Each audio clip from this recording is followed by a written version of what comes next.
끝나는 시간까지 함께 하나님께 영광을 돌렸으면 좋겠네요. 여러분과 저는 주님께서 우리의 죄를 대속하시기 위해서 십자가에서 먼저 헌신해 주셨기 때문에 예수 믿는 신자들이 헌신이라는 용어가 굉장히 익숙합니다. 또 교회는 헌신을 대단히 중요하게 생각하기 때문에 오늘 오후 예배도 장학위원회 헌신 예배라는 이름으로 하나님 앞에 예배를 드리게 되지요.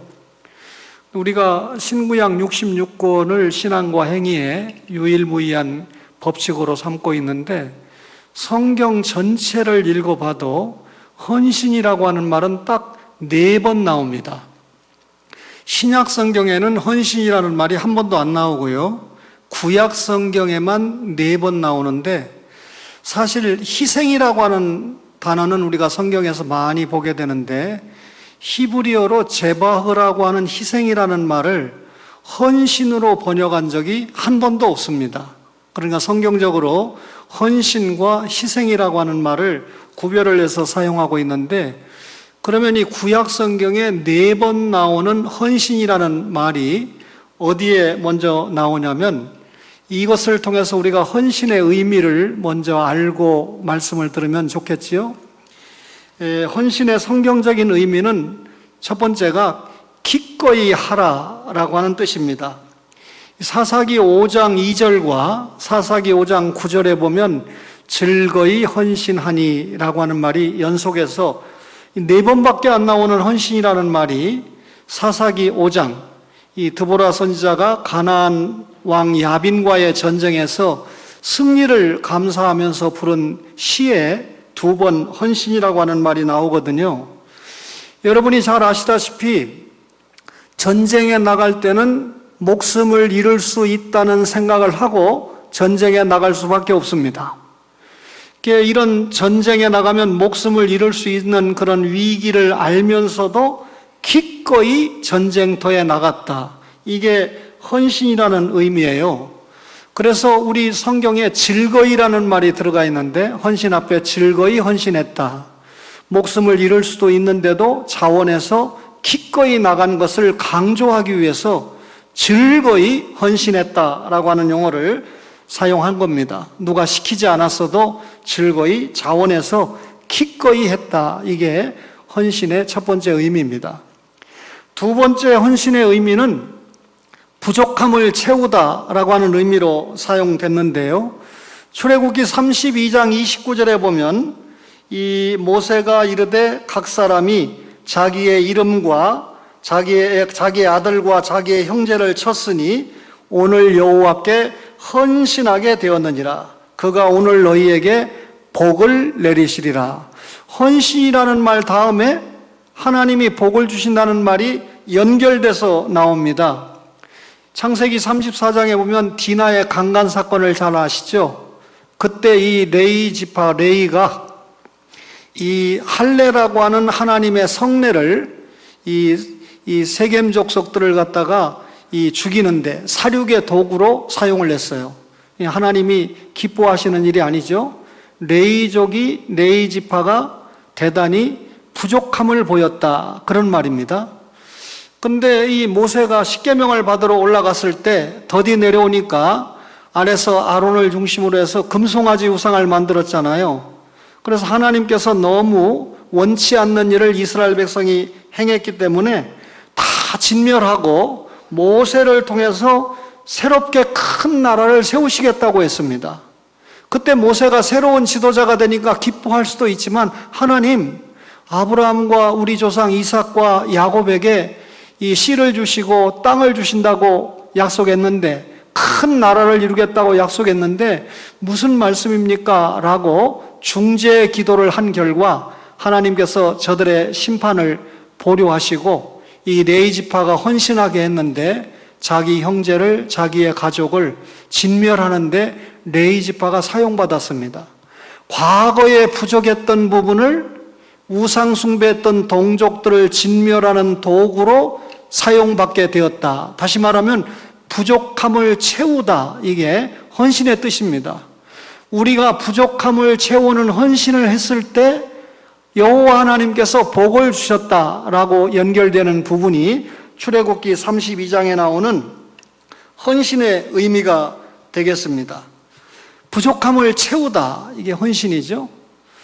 마지막 세 번째 헌신의 의미가 오늘 이 사회자가 읽었던 본문의 시편 110편 3절에 주의 권능의 날에 주의 백성이 거룩한 옷을 입고 즐거이 헌신하니 새벽 이슬 같은 주의 청년들이 죽게 나오는도다 그랬습니다. 130년을 바라보는 제1영도교회 새벽 이슬 같은 청년들의 찬양 인도가 오전에도 있었고 오후에도 있었습니다. 얼마나 멋진 모습인가요? 새벽 이슬이 스스로 맺히는 것처럼 그렇게 주님께 스스로 나아간다. 이게 헌신의 뜻입니다.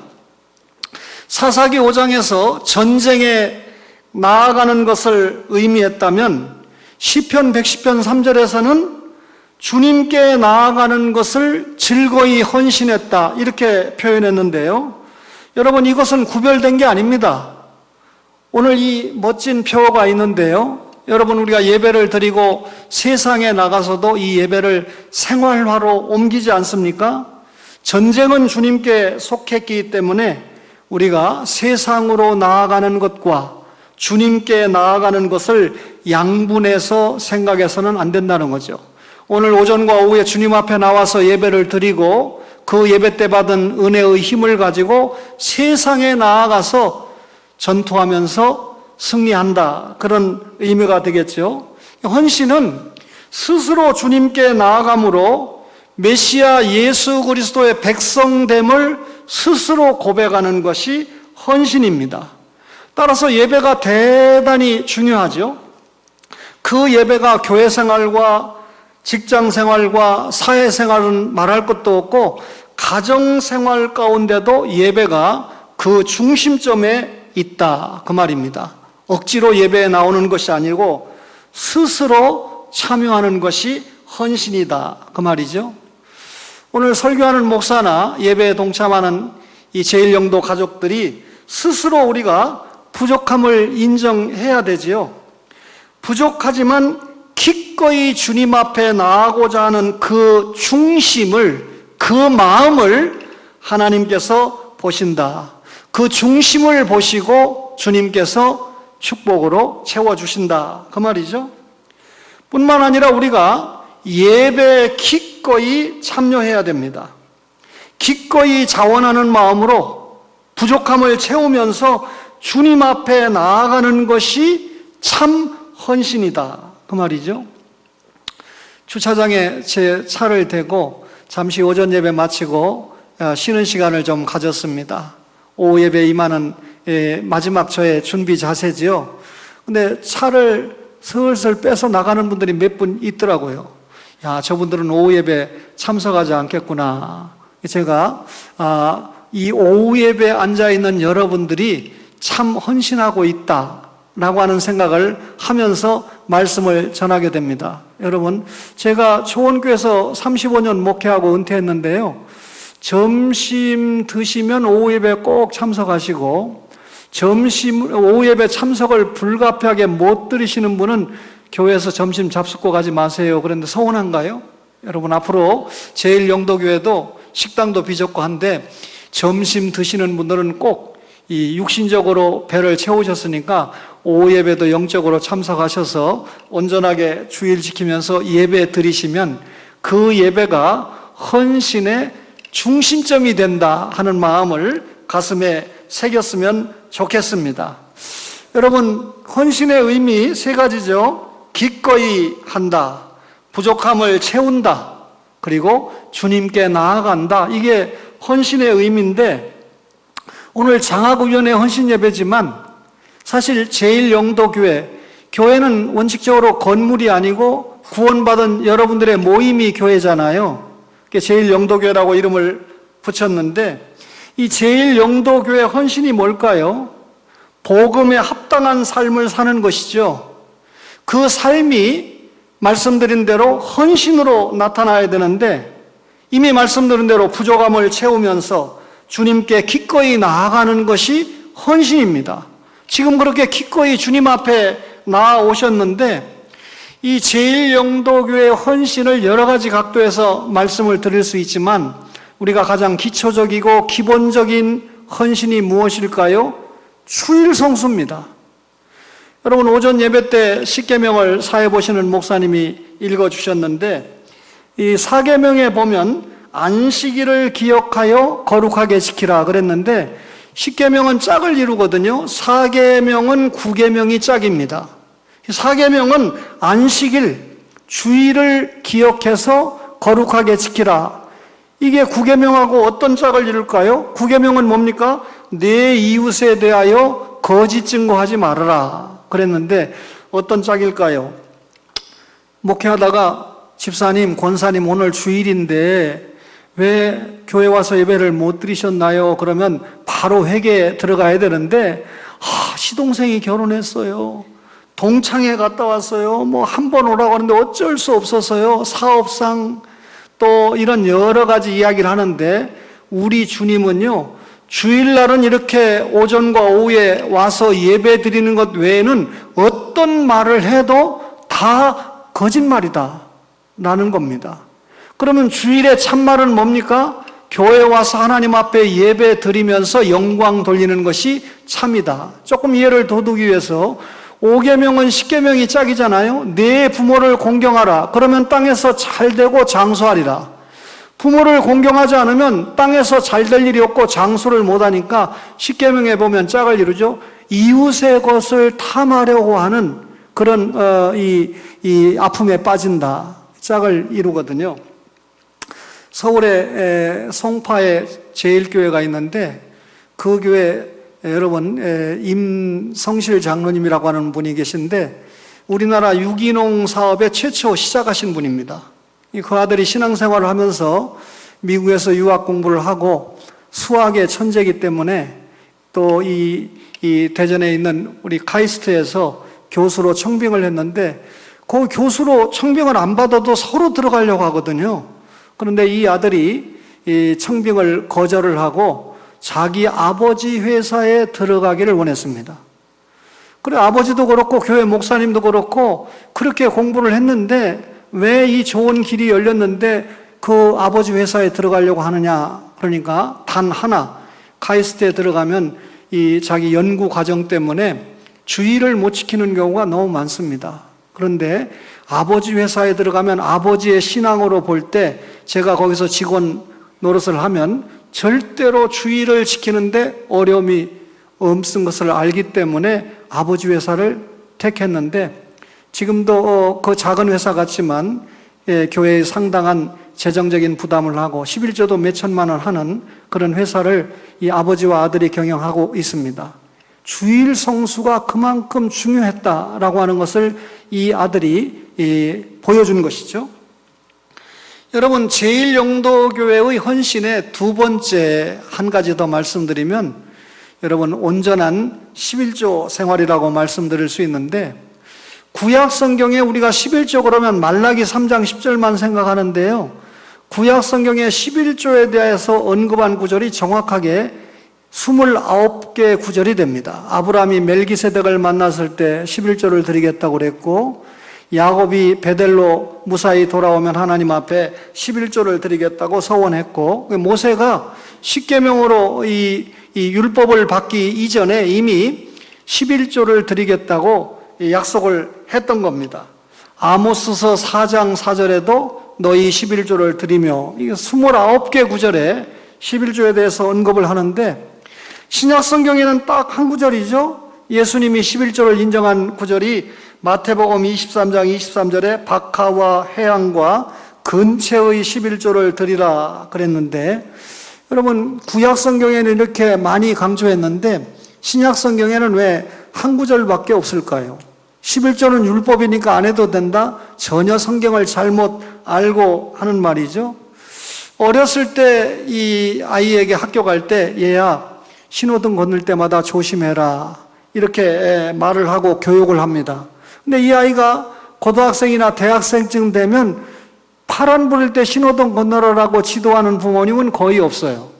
구약 시대 때는 성도들의 믿음이 약하기 때문에 하나님의 것을 도적질하지 말라는 11조를 대단히 강조했지만, 신약 시대 때는 그런 의미에서 덜 강조했지만, 이 초대교회 지도자들이 쓴 책을 보면요, 암보로스나 어거스틴이나 키프로스나 또는 크리스토스과 같은 이런 교회의 지도자들이 쓴 이 초대교회 저서들에 보면 11조를 정확하게 드리라고 하는 말을 많이 강조를 했습니다. 어떤 교회든지 헌금 이야기를 교육하면 별로 은혜를 안 받으려고 하는데, 역시 제1영도교회는 제1이잖아요. 우리가 이 11조에 대한 말씀을 해도 열심히 조는분 없이 들어주시는 거 보니까 제1영도교회가 확실히 우리 고신교회와 한국교회의 교훈을 남기는 멋진 교회인 줄로 저는 확신합니다. 예. 그런데 11조를요, 한마디만 더 하고 넘어가면 풍성하고 정확하게 드리라고 그랬어요. 여러분, 레위기 27장 31절에 만일 어떤 사람이 그의 11조를 물으려면 그것의 5분의 1을 더할 것이요 그랬습니다. 여기 물은다라는 말은 대속한다라는 말인데, 이 말이 무슨 말이냐면요, 이 하나님의 것을 현금으로 바꾸려면 이 말이에요. 옛날에는 농사 목축업이 주니까 11조를 드릴 때, 예를 들어서 밀을 100가마를 이 수확을 했다고 가정합시다. 그러면 11조를 10가마를 드려야 되잖아요. 근데 예루살렘 성전에 가서 11조를 드리는데, 이 갈릴리에서 예루살렘까지 가려면 너무 멀어요. 그러니까 밀을 팔아가지고 현금화해서 11조를 드리게 되거든요. 근데 여기에 5분의 1을 더하라, 이 말이 무슨 말일까요? 밀을 100가마를 팔았는데 한 가마에 오늘은 19만 원에 팔았는데, 예루살렘에 도착해 보니까 20만 원이나 또는 18만 원 시세가 변동이 될 수 있잖아요. 그러니까 시세가 올라가거나 떨어지거나 할 수 있기 때문에 이 자기가 준비한 11조에 5분의 1을 더하면, 예를 들면 밀을 100가마 팔았으니까 11조 10가마잖아요. 10가마가 아니고 5분의 1을 더하면 12가마죠.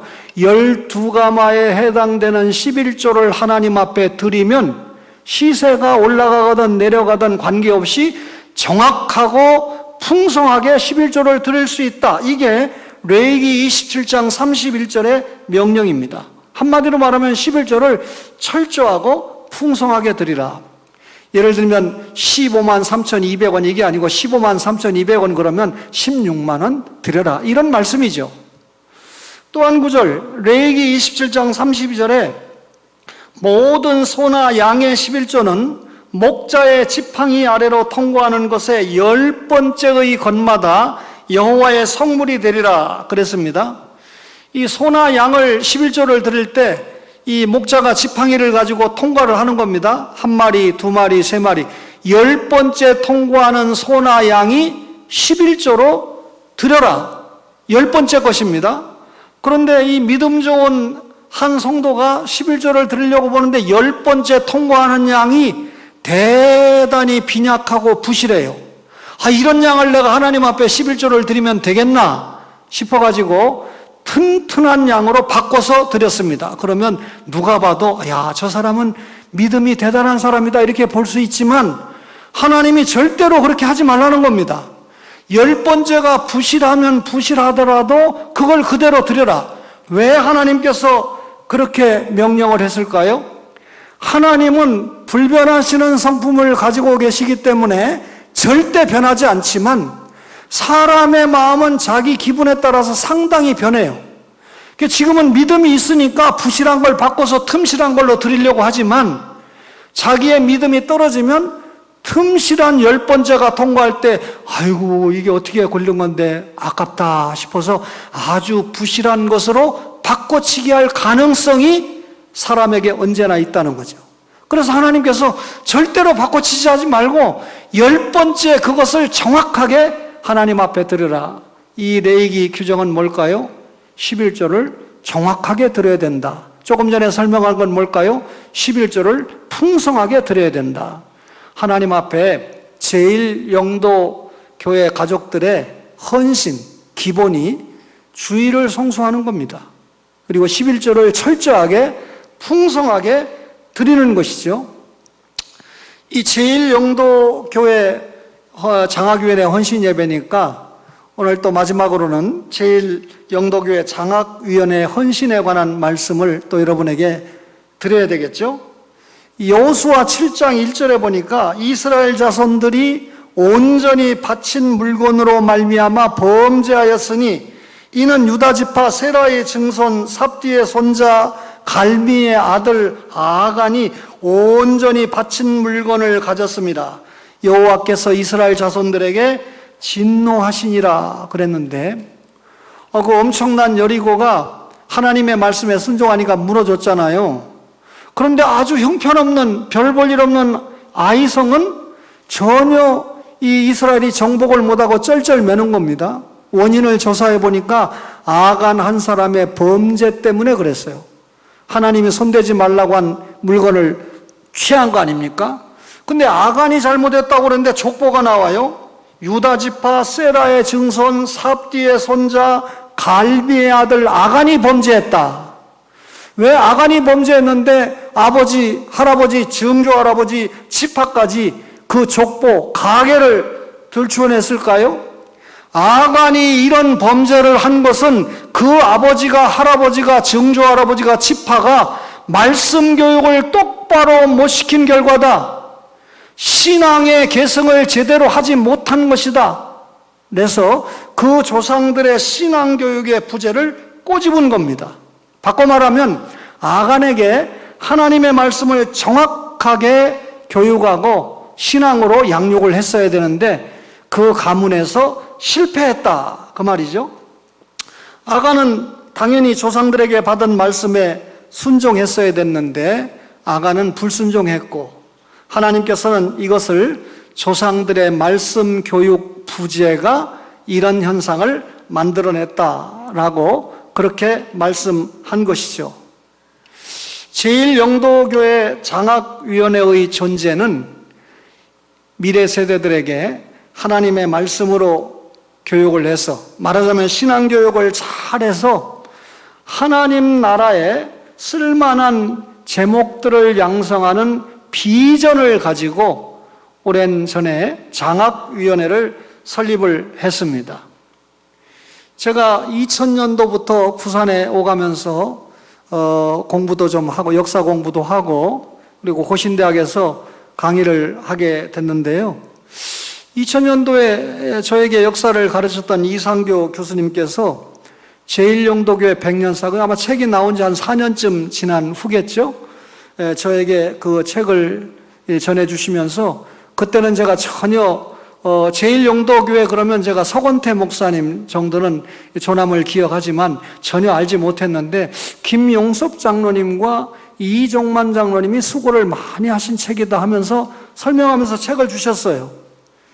제가 그때는 머리가 좀 좋을 때니까 조남을 기억을 하고 있었죠. 그러면서 이상 교수님이 지금까지 여러 교회가 역사책을 만들어냈는데 이거 왜 만들었나? 쓸데없는 그런 수고를 한 책도 많은데 제1영도교회 책이 제일 잘 만들어진 역사책이다. 이렇게 말씀하고 저에게 선물로 주셨어요. 읽고 연구 좀 하라. 그런 의미겠죠. 앞으로 이제 역사학도로 활동을 해야 되니까. 제1영도교회는 1896년에 설립이 됐으니까 내년에 130년을 맞이하는 긴 역사를 맞이하고 있잖아요. 우리 고신교단이 1952년에 사실상 출발을 했기 때문에 제1영도교회는 이 기존의 조선야소교 장로에 56년 동안 소속돼 있었고 1952년 이후부터는 고신교회의 장자교회로서 존재를 했기 때문에 고신에 속한 일원 교회로서 73년의 역사를 지금 기록하니까 합쳐서 130년입니다. 말하자면 제1영도교회가 고신교회의 역사에서 중요할 뿐만 아니라 한국교회 역사에도 중심에 서 있는 교회가 영도 제1교회다. 그런 말이죠. 이번에 이런 여러분 교회 역사를 다시 살펴보면서 장학위원회를 숙지하면 좋겠습니다. 그 책에 보면 이 장학위원회 초대 간사가 김용석 장로님이고, 그 후에 6년 동안 이종만 장로님이, 그리고 또 그 후에 6년 동안 이종태 집사님이 간사님으로 활동을 하셨는데, 그것이 이제 오늘 이 장학위원회 헌신 예배가 드려지는 이 현장까지 이어지게 되지요. 도대체 제1영도교회가 장학위원회를 왜 설립을 했을까? 그저 선교위원회 속에 부설로 장학회를 하나 둬도 될 텐데 왜 만들었을까? 보니까 교회와 국가의 꿈나무, 하나님 나라 일꾼을 양성하는 것이 중요한 교회의 사명이다, 이렇게 기록을 하면서 미래 세대들에게 꿈을 주고 세상의 악에 오염되지 않고 순수한 믿음으로 성장하도록 성경 말씀의 양육이 중요하다. 어려운 형편의 제목에게 장학금을 수여하므로 교회와 사회에서 일할 신앙의 일꾼을 양성할 목적으로 장학회를 조직한다고 그렇게 목적을 분명하게 했습니다. 요약하면 교회와 사회에 필요한 하나님 나라 건설과 확장을 위한 일꾼을 만들기 위해서, 재정이 어렵고 가난해서 공부하는 데 지장을 받는 이런 제목들을 좀 찾아서 교육을 하겠다 하는 목적을 가지고 장학위원회를 만들었는데요. 그것이 오늘까지 이 역사를 잠깐 살펴보면 1984년 알렌 선교사가 1884년에 들어와서 한국교회 역사가 시작됐으니까 딱 100년 뒤인 1984년에 이 당회에서 장학회 설치 결의를 했는데 박옥동 장로님 외 6분의 장로님이 그때 계셨네요.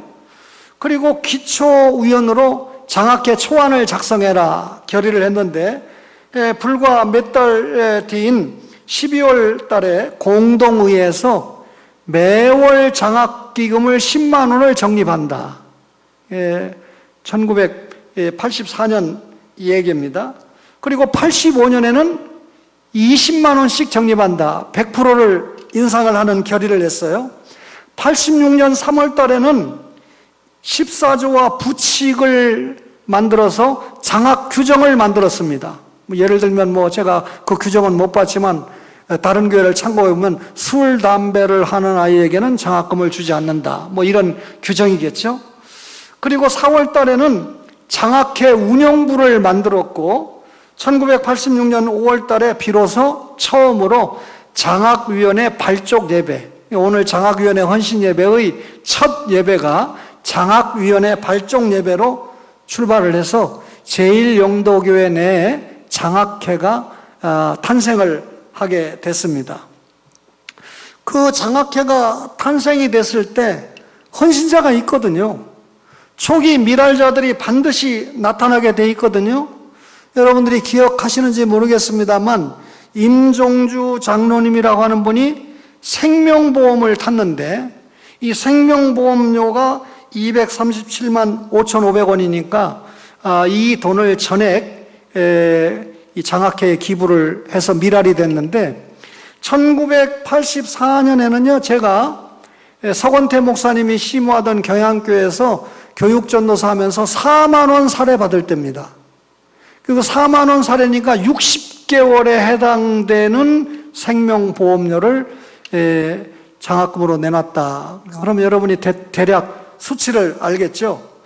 이정갑 장로님이라고 하는 분이 그 당시에 또 230만 원을 기부를 하셨고, 김용석 장로님의 딸로 알고 있는데 김수진 선생님이 결혼을 하면서 결혼 기념으로 200만 원을 같은 해에 기부를 했습니다.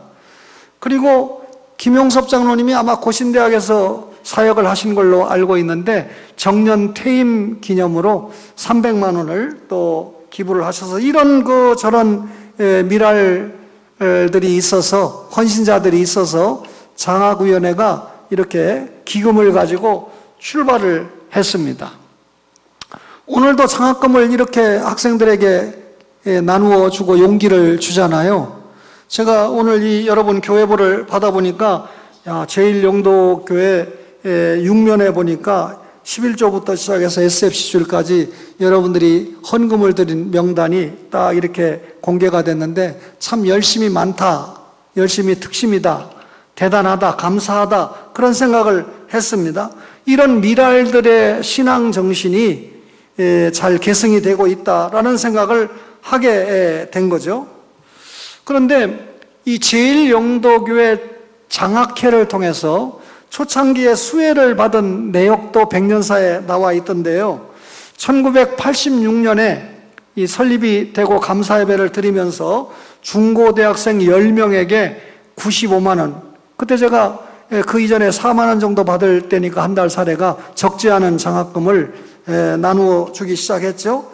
이 1996년, 그러니까 10년이 딱 지났는데요.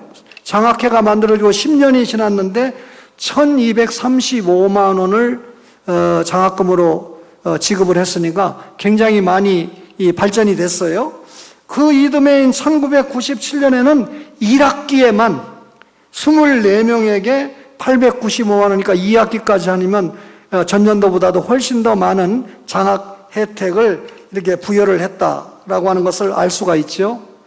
오늘 예배 마치면 장학금을 수여하는데 오늘 교회보를 보니까 15명에게 820만 원이다. 그러면 평균 55만 원 정도의 장학 혜택이 주어진다라고 하는 걸 보니까 요즘 IMF 시대보다 더 어렵다고 하는 시대잖아요. 학생들에게 굉장히 위로가 되겠다 하는 생각을 해봤습니다. 여러분 교회의 담임 목사님은 강하구 목사님이신데 130년 역사의 16대 담임 목사님으로 지금 사역을 하십니다. 제가 오늘 인천에서 초대를 받았기 때문에 오전에 강 목사님 이 설교를 들으면서 좀 은혜를 받아야 되겠다 해서 일찍 와서 11시 예배에 참석을 했는데 제가 사실 이 오후 예배 설교해도 되나 할 만큼 마음에 부담이 있었습니다. 역시 은혜를 많이 받았는데요. 여러분 1대 담임 목사님이 한등용 목사님이고 9대 한익동 목사님까지는 고신총회가 아닌 기존 이 대한예수교 장로회 총회에 속했을 때 목사님들이죠. 10대 한명동 목사님부터 이 강하구 목사님 16대 목사님까지는 지금 우리 고신총회에 소속된 교회의 목사님으로서 이렇게 사역을 하시게 됩니다. 네, 여러분 제가 1973년 4월 15일에 서건태 목사님이 을지로에서 경양교회를 개척하셨을 때 그 근동부터 제가 학생 때 경양교회를 다니기 시작했는데 사실 귀에 자주자주 제1영도교회 간증을 많이 하셨어요. 가난한 동네다. 굉장히 소외된 지역이다. 하면서 여러 가지 이야기를 하면서 용서하세요. 송월타월 이야기도 많이 하시더라고요. 제가 대한민국에 송월타월이 있구나 하는 거 그때 알았는데 송월타월 권사님이 지금 여기 박순아 권사님이신가요? 그 송월타월 따님이다 이렇게 들었는데 어쨌든 그리고 또 이 제1영도에게 할머니 권사님들이 십시일반 생활비를 모아서 개척했을 당시에 생활을 많이 도와주었다 등 하여튼 제1영도교회에 관계된 간증을 너무나 많이 들어서 제1영도교회가 어떤 교회인가 하고 와서 오늘 제가 역사관도 둘러보고 서건태 목사님이 사셨다는 그 사택, 그때는 이 고신에서 제일 멋진 사택을 진다고 하셨답니다. 그 사택도 제가 나중에 또 허물어버리면 역사의 흔적이 사라지니까 안팎으로 제가 다 사진을 찍어서 지금 보관을 하려고 하고 있습니다. 강하구 목사님께서 초청을 해주셔서 이 역사적인 교회에서 설교를 하니까 제 개인적으로 역사학도로서 굉장히 기쁘고 영광스럽게 생각합니다. 또 하나님이 저를 보내신 또 이유가 있으실 것이다. 제가 고민하고 생각을 하게 되죠. 어쨌든 여러분 최고의 성경학자 목사님을 여러분들이 모시게 됐는데요. 여러분 이 제1영도교회 장학위원회가 있고 또 제1영도교회 예배를 드리는 여러 성도님들이 이 강하구 목사님과 동역을 통해서 현재와 미래의 기독 인재를 양성하는 것은 130년 역사에 걸맞는 제1영도교회의 중요한 사명일 것이다. 틀림없지요. 강하구 목사님이 어린 시절에 제1영도교회에서 신앙생활했다는 흔적은 없지만 제1영도교회 이 영적인 지도자인 담임 목사님으로 청임을 받았다는 것은 제1영도교회와 관계한 중요한 학자형 목사님이 계신 거 아닙니까? 앞으로도 이 교회를 통해서 교회와 이 사회에 꼭 필요한 하나님 나라 일꾼을 배출해야 되는데, 이번 주간에 또 어느 교회에서 이 SFC 부흥사경에 대학생들을 중심으로 하신다고 그러니까 목사님 말씀에 은혜를 받고 앞으로 목회자로 경제인으로 여러 가지 분야에 이 배출된 하나님 나라 일꾼들을 만들어내니까 얼마나 귀한 일이시겠어요. 제가 여러 가지 어려운 가운데 역사를 공부하기 위해서 역사는 이상규 교수님한테 공부해야 된다 하는 것 때문에 인천에서 왔는데요. 지금은 고속철이 있지만 그때는 시간 맞추려면 차를 가지고 왔다 갔다 할 수밖에 없어요. 그래서 새벽에 출발해서 공부하러 오는데 저희 교회 98년도에 임직을 받은 첫 장로님이 도대체 우리 목사님이 부산 가서 공부하고 강의까지 하고 온다는데 부산이 어떤 곳인가 하고 자기가 차를 몰고 한번 와봤는데 차 타고 한번 와서 자기 부인하고 인천에 왕복 한 900km 되죠. 그리고 일주일 병이 났다는 거예요. 그래서 자기 목사는 거기 가서 공부도 하고 고신대학교와 분일신학교 이상 교수님이 이제 경제적으로 어려우니까 강의를 통해서 이렇게 교통비를 하라는 의미였죠. 강의를 하고 오니까 야, 우리 목사님 너무 힘들겠구나 해서 장로님이 여러 성도들을 모아가지고 그 다음부터 교통비, 숙박비를 마련해서 대주더라고요.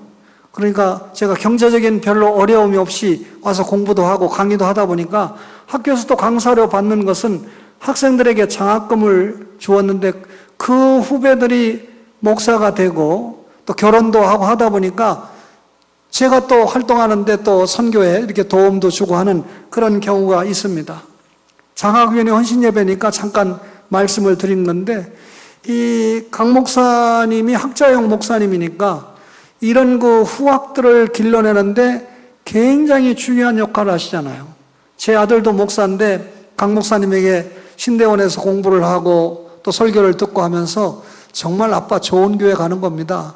설교식에 딴 말 하시면 안 됩니다. 하나님 말씀만 전하고 와야 됩니다. 지킵니다. 그런데 그래도 장학위원회 헌신예배고 한번 다녀가니까 인천에서 왔으니까 한 5분 더 하고 내려가도 되지요. 여러분 이 제1영도교회 100년사 제4부에 보니까 제1영도교회가 배출한 인물들 이렇게 838에서 80페이지까지 길게 나오는데요. 고신교단 해외선교회 개척공로자 김영진 선교사님을 위시해서 7명이 소개가 됐더라고요. 근데 130년 역사에 7명으로 끝났겠습니까? 현재에도 하나님 나라에 꼭 필요한 일꾼들을 여러 분야에 배출하고 있는 교회가 여러분 교회인데 언뜻 들으니까 역사관이 있다. 제가 제일 문창교회는 역사관이 있기 때문에 제가 취재를 해서 전국에 많이 알렸습니다.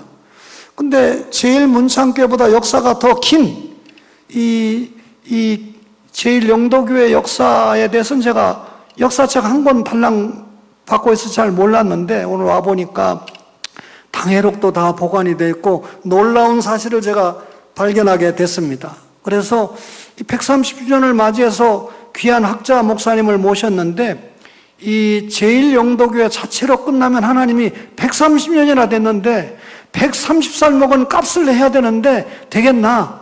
그래서 이 역사 공부한 제가 강 목사님과 여러 장로님들을 좀 부축해서 좀 흔들어서 제1영도교회가 고신교회와 한국교회에 걸어온 고난이면 고난, 기쁨이면 기쁨 이런 것들이 좀 소개가 돼서 여러 이 교회 운동에 교훈의 자료로 남았으면 좋겠다 그런 생각을 합니다. 당연히 강하고 목사님은 제1영도교회 담임 목사님이죠. 이 교회가 고신교회와 기존 총회에 속해서 역할을 하고 사명을 감당한 것처럼 현재도 여러분의 교회가 고신교회와 한국교회를 위해서도 사용을 받고 아름다운 열매 기록을 남겨야 된다라고 하는 생각입니다. 감사하게도 여러 목사님 가운데 학자 목사님을 여러분이 모셨잖아요. 심대원에 보내서 이 후학들을 길러야 되는데 여러분이 이 성목사님 편대로 하면 가장 소외되고 낙후된 이 지역의 교회에서 목사님을 이렇게 모셔왔으니까 앞으로 후학들을 기르는데도 좀 사용을 받게 하시고 또 이 고심교회와 한국교회에서 두루 또 이렇게 하나님 나라 확장을 위해서 사용을 받도록 하시면 얼마나 감사한 일이겠는가 하는 생각을 해보게 됩니다. 제1영도교회가 역사적, 신학적 사명을 감당해야 된다 그 말이죠. 이거 잘 감당하려면 결론적으로 관계를 잘해야 됩니다. 하나님과 관계, 사람과의 관계를 잘해야 되는데 하나님 사랑, 이웃 사랑이죠. 성경을 압축하면 하나님 사랑, 이웃 사랑 아닙니까? 여러분, 이 하나님 사랑은 이웃 사랑을 통해서 증거와 열매를 내놔야 되는데 제가 35년 목회를 해보니까 부족하지만요, 이 목사님과의 관계가 잘 안 돼 있는 이 성도들은요, 여러분 이 신앙생활에 여러 가지 이 흠을 남기더라고요. 목사님과 인간관계가 좋아야 됩니다. 목사도 사람이에요. 여러분 강씨가 좀 세다고 그러는데 저는 안씨하고 살거든요. 제 아내가 안씨인데 안씨, 강씨, 최씨가 좀 고집도 세다고 그러는데 여러분 말씀드린 대로 여러분 목사님은 그렇지 않아요. 목사님도 또 사람입니다. 인간관계를 잘 하시고 목사님의 사역 이해를 잘 하셔야 됩니다. 목사님의 사역을 여러분들이 관계를 잘 하셔서 교회를 위해서 담임 목사님 사역, 또 노예나 또 신학교를 위해서도 감당하시는 여러 사역들을 위해서 여러분들이 기도 많이 해주시고 마지막으로 영적인 관계가 좋아야 여러분이 행복합니다. 목사님과 영적인 관계를 잘 한다는 것은 어떤 것으로 알 수 있을까요? 목사님의 설교의 은혜를 받는 성도는 어떤 경우든지 목사님과 영적인 관계가 좋은 분입니다. 제1영도교회의 성장과 성숙을 이루려면 이런 하나님 나라 확장을 위해서 여러분 자신이 잘 사용을 받아야 되는데 장학위원회가 그 한 몫을 감당하게 된다 그 말이죠. 저는 은퇴하기 전에 담임 목사 하면서 신학교 신대원 강의도 했지만 현재는 이제 65세가 넘어서 부산 외국어대학교에서 초빙 받아서 인천에서 고속철 타고 와서 강의를 하고 갑니다. 학생들에게 첫 시간에는 그렇게 안 하고요. 두째 시간 되면 이 성경에 입각한 가정에 대한 강의를 딱 깔고 부모 공경을 이야기하면서 태어나서 대학에 오기까지의 과정을 감사로 담아서 부모님께 문자를 보내고 답을 보내는 친구는 B 나오면 A가 되고 A가 나오면 A 플러스가 된다. 학생들이 부모님께 감사 보내죠? 근데 부모님에게 답을 받아서 나에게 보내야 되는데 그 부모님들의 답이 그렇거든요. 너 술 챘냐? 너 용돈 필요하냐? 웬일이야? 그거 다 그런 답을 보내도 내가 다 이해하니까 보내라. 보내야 점수를 받으니까 보내잖아요. 근데 그 답을 받으면서 이제 제가 학생들을 파악하죠. 신앙이 있는 아이인가 없는 아이인가. 어떤 부모는 또 하나님의 은혜로 이 답을 주는 부모도 그래서 신자가 아닌 아이들을 파악해서는 전도 대상으로 삼습니다. 신자인 아이들은 양육의 대상으로 삼고 구별을 해서 기도하면서 계속 소통을 하게 되죠.